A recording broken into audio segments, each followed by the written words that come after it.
All right, let's just get right into it. We're not here to talk about finding your passion. This isn't that kind of show. Think of this as an intervention, a wake-up call about the financial cliff that, believe me, way too many people fall off right around age 31.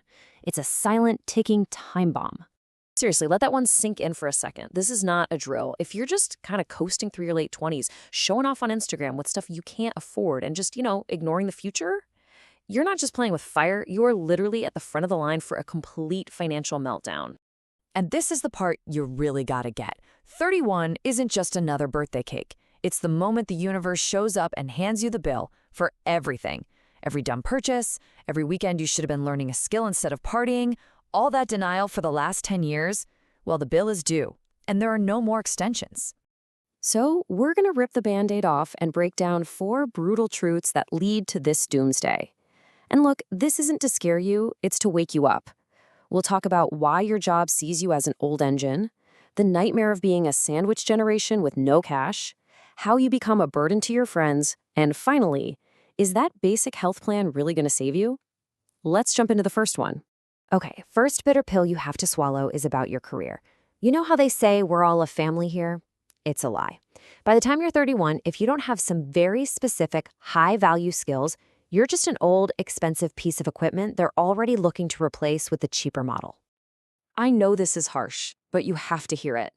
Your loyalty, it means nothing. To them, you aren't a person. You're a number on a spreadsheet, a line item under expenses. And when they need to make things look more efficient, guess what gets erased? You do. And I mean, look at this. It makes it painfully clear, right? Who do you think the predator's going to choose? The tired, expensive model with outdated software? Or the brand new one, fresh off the line, that runs on coffee, knows all the latest tricks, and costs next to nothing? It's a no-brainer for them. Without a unique skill, you're toast. Okay, I know. It sounds completely hopeless. But you are not powerless here. This isn't about giving up. This is about getting smart, getting strategic. So how do you flip the script and build your own damn security system? You become a thief, a knowledge thief. You start stealing back your time from mindless TikTok scrolling, and you pour it into learning a real money-making skill on YouTube for free. Then you take that skill and you sell it as a side hustle. And this is the most important part. Every single cent you make, you invest it. You don't buy new shoes, you buy assets. This is your escape plan. Let's get to the second hard truth. And man, this one is a gut punch for so many people. You're now at the age where you're responsible for your aging parents, but you've got no savings, no cushion, no bread to handle it. You're just getting squeezed, crushed from both sides. Just picture it. You're standing at the ATM, looking at a balance so low it's almost a joke. And then your phone buzzes. It's your mom. She needs money for her heart medication. At that exact same moment, you get a notification for the PayLater installment on that new phone you bought just to look like you're doing okay. That feeling, that sinking, crushing, total helplessness, that's the reality we're talking about. And that's the trap, isn't it? You want so badly to be the good son, the good daughter, the hero for your parents. But you can't be a hero when your bank account is a disaster zone. Your pride can't pay for their prescriptions. So the street smart move is to stop playing the silent martyr. It's time for a love audit, a brutally honest but loving conversation with your parents about money. What do they have? What do they need? Then you go home and you cut the fat from your own life, ruthlessly. And that money you save, it goes into a small insurance policy or a dedicated fund for them, something real. And when I say cut, I mean this garbage right here. These aren't rewards for your hard work. They are anchors dragging you to the bottom. Every dollar you stop giving to them is a dollar you can put toward an actual life raft for your family. All right, bitter truth number 3. This one stings the ego a little. Ever wonder why that group chat suddenly goes quiet right after you text? It's probably not because they hate you. It's because in your 30s, friendships start to change. They become more transactional. And if you bring nothing to the table, you become a liability. Yeah, think about it like a stock market. Your friend group isn't just for laughs anymore. It's a network for opportunities, for connections, for help. If all you ever do is show up complaining about being broke or asking for favors, your stock price just plummets to zero. And eventually, you get delisted. It's cold, but it's true. So what do? You're broke, But you don't want to be socially bankrupt too. How do you actually become a valuable person in your circle when you don't have any money to throw around?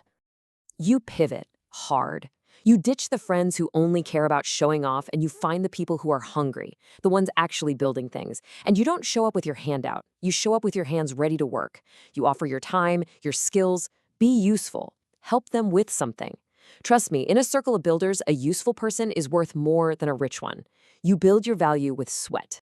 And now the last one, and please, really listen to this one. Your body is starting to send you warning signals, and you're thinking, it's okay, I've got my basic health plan. No, that plan is not the safety net you think it is.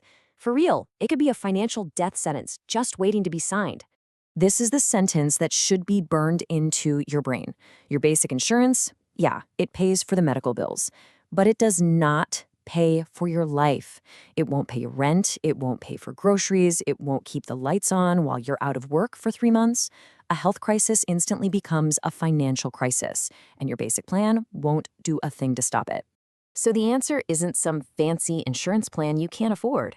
It's the boring stuff, the cheap investments with the highest return. Break up with sugary drinks. They're poison.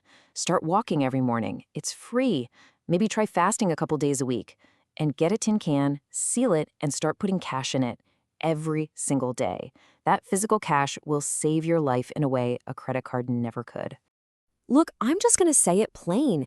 When you don't have money, your health is your only real asset. It's everything. And protecting it isn't some luxury. It's the most important financial move you can make. Don't be a fool and throw it away. Okay, you've heard the 4 bitter truths. You can feel angry. You can feel scared. That's fine. Feel it. But after you're done feeling it, you have to get up. Because right now, this moment, this isn't the end of your story. This is the starting gun. Let this one hit you. Nobody is coming to rescue you. There's no trust fund. There's no inheritance on the way. Your inheritance is the strength in your own 2 hands and the sweat on your forehead. You have to fight for your future because your fate isn't something you're given, it's something you seize. So I'll leave you with this final question. The choice is yours, and you have to make it right now. Are you going to sit on the sidelines for the rest of your life and just watch other people win? Or are you going to get in the game and start writing your own damn rules? The clock is ticking. What's it going to be?